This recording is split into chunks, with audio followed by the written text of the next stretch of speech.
ಎಲ್ಲ ವಿದ್ಯಾರ್ಥಿಗಳಿಗೆ ನಮಸ್ಕಾರಗಳು.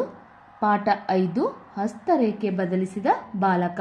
ಈ ಪಾಠದ ಪ್ರಶ್ನೆ ಉತ್ತರ ಅಭ್ಯಾಸ ಚಟುವಟಿಕೆಗಳು ಇಷ್ಟ ಆಗಿದ್ದಲ್ಲಿ ವಿಡಿಯೋಕ್ಕೆ ಲೈಕ್ ಮಾಡಿ, ಶೇರ್ ಮಾಡಿ, ಸಬ್ಸ್ಕ್ರೈಬ್ ಮಾಡಿ, ಸಪೋರ್ಟ್ ಮಾಡಿ. ಅಭಿರುಚಿ ಅಂದ್ರೆ ಆಸಕ್ತಿ, ಒಲವು. ಗಡಸು ಅಂದ್ರೆ ಬಿರುಸು. ಛಲ ಅಂದ್ರೆ ಹಠ. ಪೂರೈಸು ಅಂದ್ರೆ ಪೂರ್ಣ ಮಾಡು. ಬೆಣಚು ಕಲ್ಲು. ಬೆಣಚು ಕಲ್ಲು ಅಂದ್ರೆ ಹೊಳಪುಳ್ಳ ಚೂಪಾದ ಕಲ್ಲು. ಇದು ಬೆಣಚು ಕಲ್ಲು.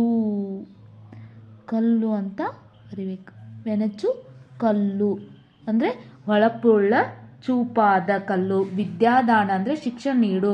ಕಲಕು ಅಂದ್ರೆ ಕದಡು. ಗಣತೆ ಅಂದ್ರೆ ಹಿರಿಮೆ. ಪರಿಪರಿ ಅಂದ್ರೆ ವಿವಿಧ ರೀತಿ. ಪ್ರಾಚೀನ ಅಂದ್ರೆ ಹಿಂದಿನ. ಬೇಡು ಅಂದ್ರೆ ವಿನಂತಿಸು. ವಿನಿತ ಅಂದ್ರೆ ಸೌಜನ್ಯ, ವಿಧಿಯ ಬಾಗಿದ.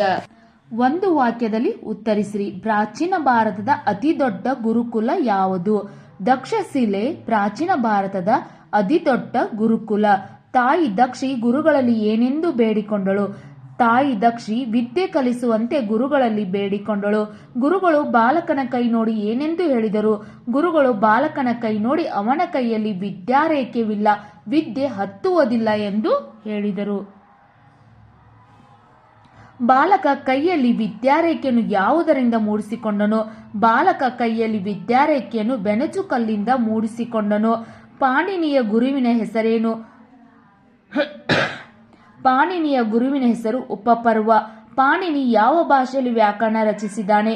ಪಾಣಿನಿ ಸಂಸ್ಕೃತ ಭಾಷೆಯಲ್ಲಿ ವ್ಯಾಕರಣ ರಚಿಸಿದ್ದಾನೆ. ಇನ್ನು 2-3 ವಾಕ್ಯದಲ್ಲಿ ಉತ್ತರಿಸಿ. ಗುರುಗಳು ಬಾಲಕನಿಗೆ ವಿದ್ಯೆ ಕಲಿಸಲು ಏಕೆ ನಿರಾಕರಿಸಿದರು? ಗುರುಗಳು ಬಾಲಕನ ಕೈ ನೋಡಿದರು, ಅವನ ಕೈಯಲ್ಲಿ ವಿದ್ಯಾರೇಖೆ ಇರಲಿಲ್ಲ, ಆದ್ದರಿಂದ ವಿದ್ಯೆ ಕಲಿಸಲು ನಿರಾಕರಿಸಿದರು. ಬಾಲಕ ತನ್ನ ಕೈಯಲ್ಲಿ ವಿದ್ಯಾರೇಖೆಯನ್ನು ಹೇಗೆ ಮೂಡಿಸಿಕೊಂಡನು? ಬಾಲಕನು ಒಂದು ಬೆಣಚು ಕಲ್ಲನ್ನು ತೆಗೆದುಕೊಂಡನು. ಚೂಪಾದ ಕಲ್ಲಿನಿಂದ ಕೈ ಮೇಲೆ ಗಟ್ಟಿಯಾಗಿ ವಿದ್ಯಾರೇಖೆಯನ್ನು ಮೂಡಿಸಿಕೊಂಡನು. ಗುರುಗಳು ಪಾಣಿನಿಗೆ ವಿದ್ಯೆ ನೀಡಲು ಏಕೆ ಮನಸ್ಸು ಮಾಡಿದರು? ಬಾಲಕನು ಕಲ್ಲಿನಿಂದ ಕೈ ಮೇಲೆ ವಿದ್ಯಾರೇಖೆಯನ್ನು ಮೂಡಿಸಿಕೊಂಡಿದ್ದನು ನೋಡಿ ಅವನಲ್ಲಿ ಇರುವ ಕಲಿಯುವ ಆಸಕ್ತಿಯನ್ನು ಗುರುತಿಸಿ ವಿದ್ಯೆ ನೀಡಲು ಗುರುಗಳು ಮನಸ್ಸು ಮಾಡಿದರು. ಪಾಣಿನಿ ಜಗತ್ ಪ್ರಸಿದ್ಧನಾದುದು ಹೇಗೆ? ಪಾಣಿನಿ ಸತತ ಅಭ್ಯಾಸ ಮಾಡಿದ, ಮನನ ಮಾಡಿದನು, ಚಿಂತನೆ ಮಾಡಿದ, ತನ್ನ ಪ್ರತಿಭೆಯಿಂದ ಹೊಸ ವಿಚಾರಗಳನ್ನು ಹೊರಹೊಮ್ಮಿಸಿದ ಹಾಗೂ ಸಂಸ್ಕೃತ ಭಾಷೆಗೆ ವ್ಯಾಕರಣ ರಚಿಸಿ ಜಗತ್ ಪ್ರಸಿದ್ಧನಾದನು. ಯಾರು ಯಾರಿಗೆ ಹೇಳಿದರು? ಇಗೋ ನೋಡು, ಇದು ವಿದ್ಯಾರೇಖೆ. ಗುರುಗಳು ಹೇಳಿದರು ಪಾಣಿನಿಗೆ. ಗುರುಗಳೇ, ನನ್ನ ಕೈಯಲ್ಲಿ ವಿದ್ಯಾರೇಖೆ ಮೂಡಿದೆ ನೋಡಿ. ಪಾಣಿನಿ ಹೇಳಿದನು ಗುರುಗಳಿಗೆ, ಪಿಟ್ಟಸ್ಥಳಗಳನ್ನು ಸೂಕ್ತ ಪದಗಳಿಂದ ತುಂಬಿರಿ. ಬಾಲಕನು ಪೆಣಚುಕಲ್ಲಿನಿಂದ ತನ್ನ ಕೈ ಮೇಲೆ ವಿದ್ಯಾರೇಖೆ ಕೊರೆದುಕೊಂಡನು. ಪಾಣಿನಿಯ ತಾಯಿ ಹೆಸರು ದಕ್ಷಿ. 6ನೇ ಶತಮಾನ. ಬಿಟ್ಟಸ್ಥಳ. ಪಾಣಿನಿಯು 6ನೇ ಶತಮಾನದಲ್ಲಿ ಬದುಕಿದನು. ಪ್ರಾಚೀನ ಭಾರತ ಅತಿ ದೊಡ್ಡ ಗುರುಕುಲ ದಕ್ಷಶಿಲೆಯಾಗಿತ್ತು. ಈಗ ಸ್ವಂತ ವಾಕ್ಯದಲ್ಲಿ ಬರೆಯಿರಿ. ಪ್ರಾಚೀನ ಕಾಲದಲ್ಲಿ ಗುರುಕುಲಗಳಿದ್ದವು. ಅಭಿರುಚಿ, ನನಗೆ ಪುಸ್ತಕ ಓದುವುದರಲ್ಲಿ ಅಭಿರುಚಿ ಇದೆ.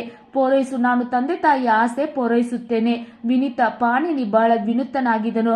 ಪರಿಪರಿಯಾಗಿ, ಪಾಣಿನಿ ವಿದ್ಯೆ ಕಲಿಸುವಂತೆ ತಾಯಿ ಪರಿಪರಿಯಾಗಿ ಬೇಡಿಕೊಂಡಳು. ನಿಮಗೂ ಕೂಡ ಈ ಪಾಠದ ಪ್ರಶ್ನೆ ಉತ್ತರ ಅಭ್ಯಾಸ ಚಟುವಟಿಕೆಗಳು ಇಷ್ಟ ಆಗಿದ್ದಲ್ಲಿ ವಿಡಿಯೋಗೆ ಲೈಕ್ ಮಾಡಿ, ಶೇರ್ ಮಾಡಿ, ಸಬ್ಸ್ಕ್ರೈಬ್ ಮಾಡಿ, ಸಪೋರ್ಟ್ ಮಾಡಿ. Thank you.